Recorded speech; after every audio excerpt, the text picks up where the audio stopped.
So I generally try not to judge things this quickly, but it feels so easy that I'm going to do it. The latest college football Super League proposal sucks. It's terrible, dreadful. It's driven by the wrong people. It's a bad idea, and it's pretentious. And I hate it.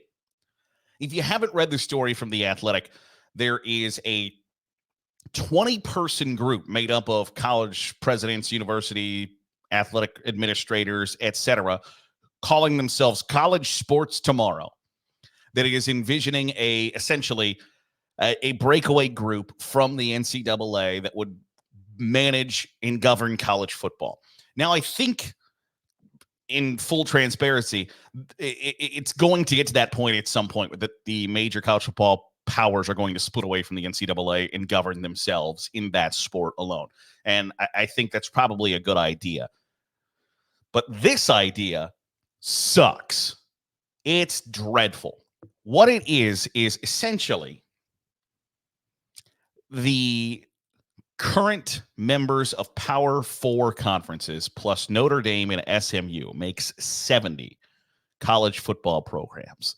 There will be 70 programs in an untouchable category. And then there will be 80 other programs that are vying for one of 10 slots into the bottom 10 of the upper tier of college football. Essentially, they are trying to do promotion and relegation that has become a popular talking point in American sports that is going to come over from English football, right? Where you can be kicked out of the Premier League if you're not as good and you don't stay good, and you can rise from the championship. I don't know what this, like, to tell you the truth, I don't really know what the second tier British football league is. Like, I've had a steak before. I don't necessarily give a damn. But the promotion relegation system is one that they admit, like, we are trying to take certain aspects from English football and some other sports leagues and put it all together. The problem with it is the 70 teams who are in Power 4 conferences right now, plus SMU and Notre Dame, can't be dropped from the 80-team Super League. So 70 of the 80 slots are already full in College Sports Tomorrow's grandiose Super League idea. Think about that for just 1 second. 7/8 of the league is, one, already put together, and two, cannot be removed. Now, I don't know if you're really familiar with promotion and relegation. The idea is anybody can suck so bad that they're not at the top any longer.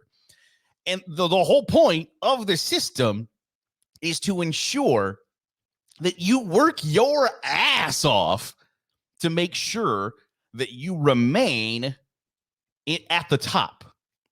Now, just a hunch, do you have any idea what knowing that you don't have to be good, but you get to stay at the top entices you to do?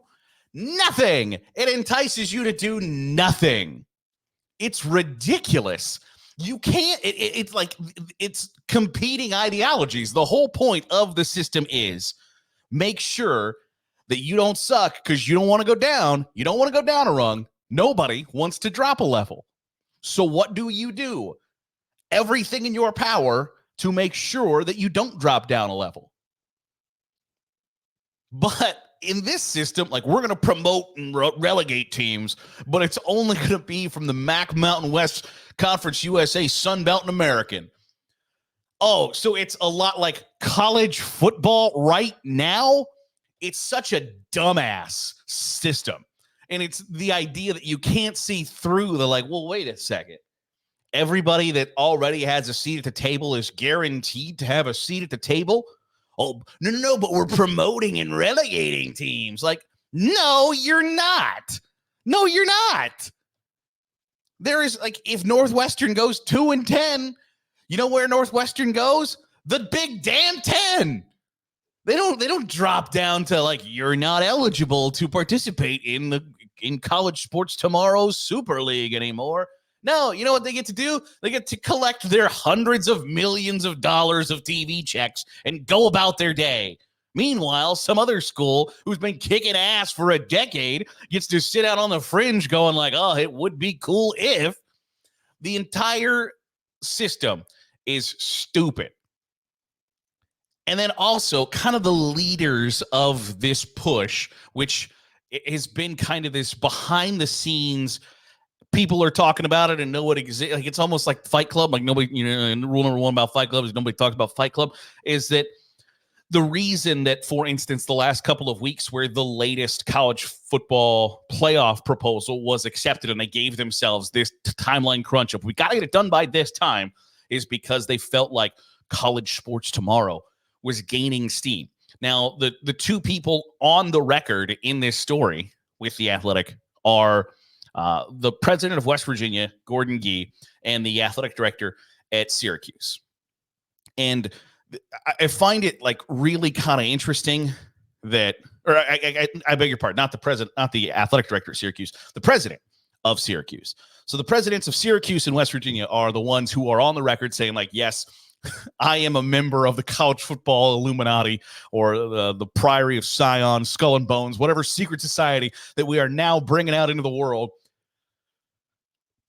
I have the utmost confidence in telling you that the breakaway from the NCAA by the major Power 4 conference folks will not, especially in football, will not be led by the presidents of Syracuse and West Virginia. Two schools who could be viewed as, and especially Syracuse, who could be viewed as hangers on and not necessarily the, like, first, okay, we'll keep on this train. This train will not be driven by the presidents of West Virginia and Syracuse.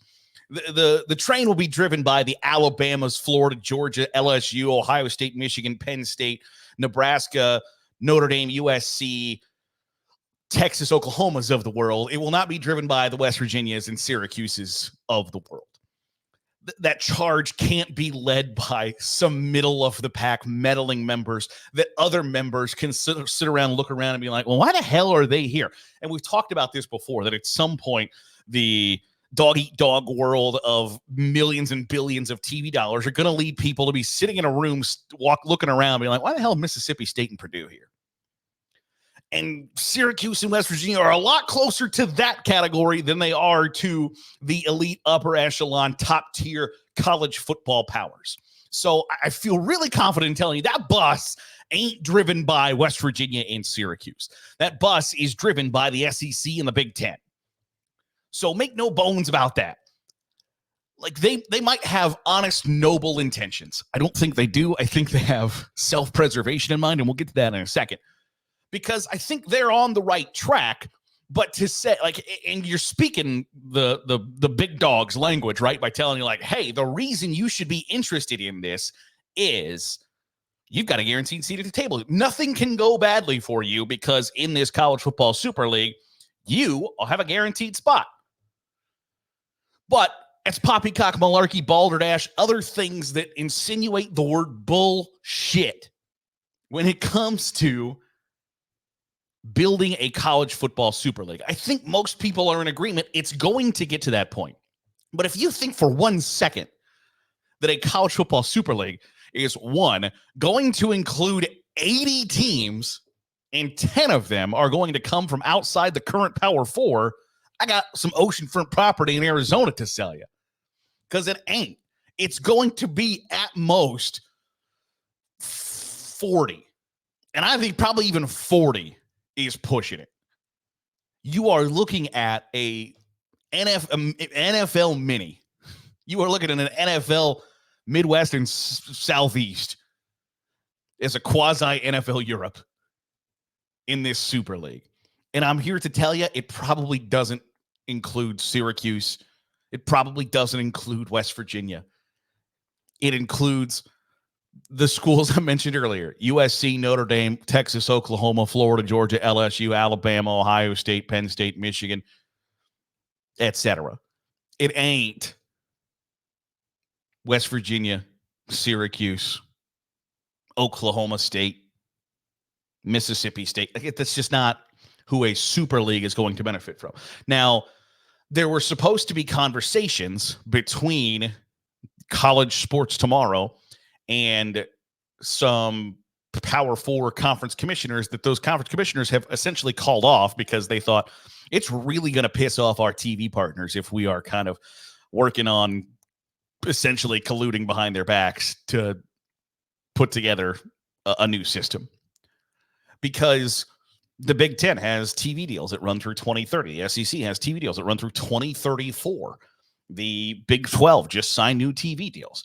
So everybody is worried about that TV money, which is why this group is putting together like, hey, let's break away and let's do our own thing away from the NCAA. We'll collectively sell our TV rights together and we'll make billions.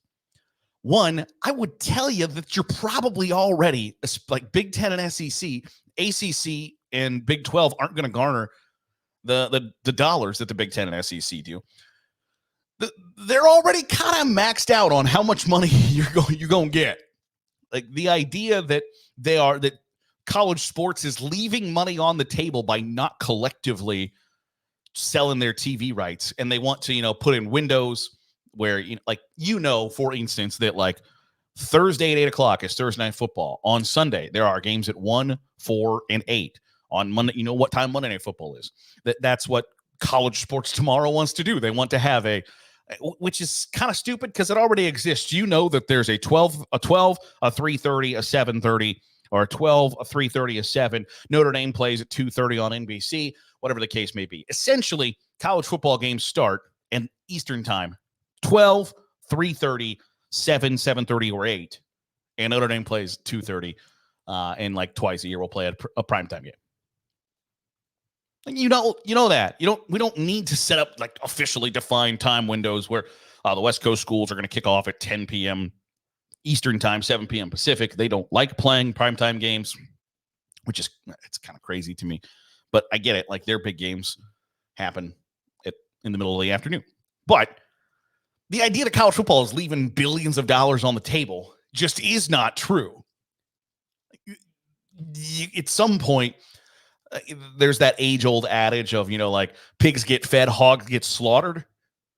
At some point, college football and the Power Four conferences become hogs, and they're going to get slaughtered because there's just not as much money out there as they think is out there, and they're not leaving money on the table. The whole reason that, for instance, in the Big Ten, the whole reason that Purdue and Minnesota and Northwestern and Illinois and Indiana and Rutgers and Maryland get millions of dollars every year is because they're in the same conference as Ohio State and Michigan and Penn State and Nebraska and Wisconsin. I mean, that's the truth. And the whole reason that Mississippi State and Missouri and South Carolina and Vanderbilt get millions of dollars in TV money is because they're in the same conference as Tennessee and Florida and LSU and Alabama and Georgia and Texas A&M and soon to be Texas and Oklahoma. The whole reason that Iowa State and Kansas State made millions of dollars every year was because they were in the same conference as Texas and Oklahoma. The same reason in Oregon State and Washington State and Cal and Arizona State made millions of dollars every year was because they were in the same conference as USC, UCLA, Washington, and Oregon. It's a stone cold fact that nobody really wants to confront, but it's the God's honest truth. And the second that every one of those schools that are in the, we got coattail riders, once they start to put together a super league, it's game over. It's done. It's that league will make hundreds of millions of dollars every year. It will be the de facto NFL.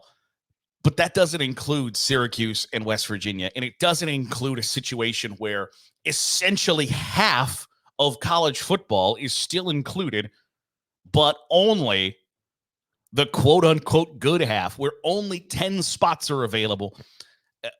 The 80-team Super League is a ridiculous proposal. It's built for and by schools that are worried about self-preservation. And if you are in that group of people, of programs that are worried about making sure you still have a seat at the table, you're in a bad spot. But there's a lot riding on and a lot hanging on still having a seat at that table. But I promise you, the eventual college football Super League, the, I think, inevitable college football Super League, that bus ain't going to be driven by the Syracuses and the West Virginias of the world. It's going to be driven by the Alabamas and the Michigans and the Tennessees and the Ohio States of the world, not the other way around. This proposal sucks. It's terrible. And the Big Ten and SEC know it. And if the Big Ten and SEC aren't on board with the breakaway from the NCAA, it ain't going to happen. That's really all there is to it. That'll do it for today's episode of the Daily Huddle. Appreciate you making us a part of your day, however it is, wherever it is you're doing so. If you're watching on YouTube, hit the subscribe button. Make sure you're getting all the great college football content that we are pumping out here on Saturday Glory. If you are listening to the podcast feed, drop a 5-star review. It goes a long way in helping out the channel. I'll see you on Sunday here for another episode of the Daily Huddle on Saturday Glory.